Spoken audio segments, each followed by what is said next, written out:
Karachi water and sewage board کی joint action committee action میں آ گئی۔ واٹر بورڈ میں ریفرنڈم کے دن قریب آتے ہی Karachi water and sewage board کی جوائنٹ ایکشن کمیٹی میں شامل تمام یونین نے ایک ساتھ مل کر ریفرنڈم لڑنے کا فیصلہ کر لیا، جبکہ اس کے طریقہ کار کا اعلان بعد میں کیا جائے گا۔ جوائنٹ ایکشن کمیٹی کے 10ویں اجلاس میں یہ فیصلہ کیا گیا کہ ریفرنڈم اتحاد کا فیصلہ واٹر بورڈ کی رجسٹرڈ ٹریڈ یونینز پر جتنے بھی مشتمل لوگ ہیں یہ اس میں حصہ لے سکیں گے، جس میں مسلم لیگ لیبر ونگ سندھ کے صدر سید منور رضا کی رہائش گاہ پر مزدور ہاؤس LSR کالونی میں منعقد اجلاس سے خطاب کرتے ہوئے دیگر یونین نے اپنے اتحاد کا مظاہرہ کیا، جبکہ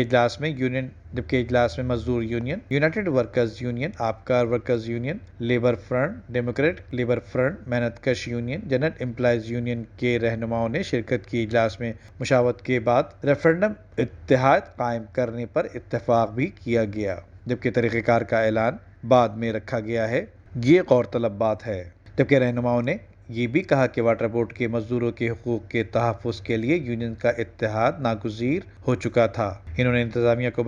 نے انتظامیہ کو خبردار کیا کہ فوری طور پر ریٹائرڈ ملازمین کے واجبات حاضر سروس کے پراویڈنٹ فنڈ کی ادائیگی کی جائے، جبکہ میڈیکل کی سہولیات کو فوراً بحال کیا جائے اور ترقیوں کے لیٹرز کی تقسیم سیاسی یونین کے دفتر سے بند کی جائے۔ ندیم صدیقی، میٹرو 7 پاکستان۔